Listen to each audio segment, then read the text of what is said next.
Pourquoi vaut-il la peine d'être miséricordieux envers les autres?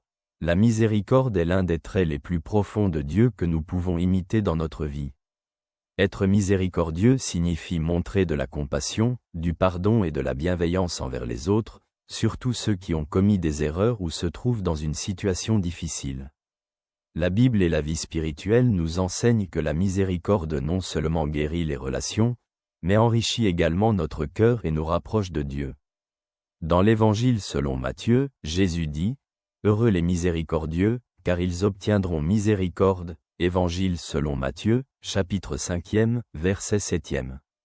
Ces mots rappellent que la miséricorde est une voie vers la bénédiction spirituelle et une vie en harmonie avec Dieu. Faire preuve de miséricorde envers les autres nous ouvre à recevoir la miséricorde divine dans notre propre vie. L'amour de Dieu pour nous repose sur la miséricorde. Dans le livre des psaumes, on lit « Le Seigneur est miséricordieux et clément, lent à la colère et très doux ».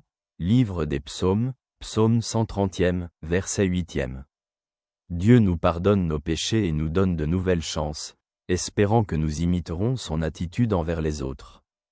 La psychologie souligne que faire preuve de miséricorde envers les autres bénéficie non seulement ceux à qui nous montrons de la compassion, mais aussi nous-mêmes. L'acte de pardon réduit le stress, améliore notre santé émotionnelle et construit un sentiment de paix intérieure. La miséricorde nous permet de nous libérer de la colère, de la rancune et du jugement qui peuvent peser sur notre cœur. Comment pratiquer la miséricorde dans la vie quotidienne?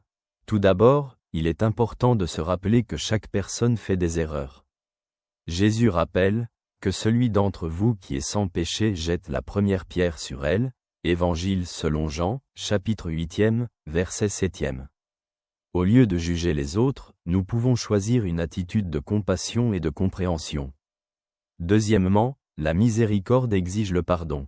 Dans le Notre Père, Jésus nous apprend à prier. Pardonne-nous nos offenses, comme nous pardonnons aussi à ceux qui nous ont offensés. Évangile selon Matthieu, chapitre 6e, verset 12e. Le pardon est un acte de volonté qui permet de se libérer du poids de la colère et d'ouvrir la voie à la réconciliation. Troisièmement, la miséricorde se traduit également par des actions concrètes envers les nécessiteux. Dans l'Évangile selon Matthieu, Jésus dit « J'avais faim, et vous m'avez donné à manger. J'avais soif, et vous m'avez donné à boire. J'étais étranger, et vous m'avez accueilli. » Évangile selon Matthieu, chapitre 25e, versets 35e et 36e. Aider autrui, même à travers de petits gestes, est une expression de miséricorde. Quatrièmement, la miséricorde requiert de la patience.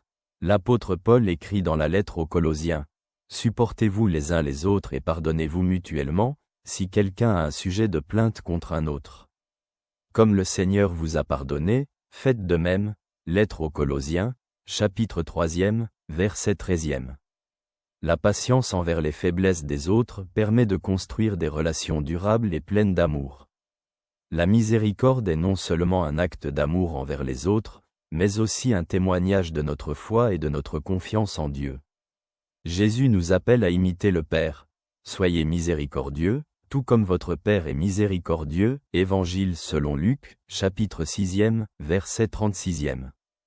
Lorsque nous faisons preuve de miséricorde, nous devenons un instrument de l'amour de Dieu dans le monde. Être miséricordieux est une décision qui apporte la paix du cœur, construit des relations et permet d'expérimenter une joie de vivre plus profonde. C'est un chemin qui nous rapproche de Dieu et nous rappelle que chacun de nous a besoin de pardon et d'amour.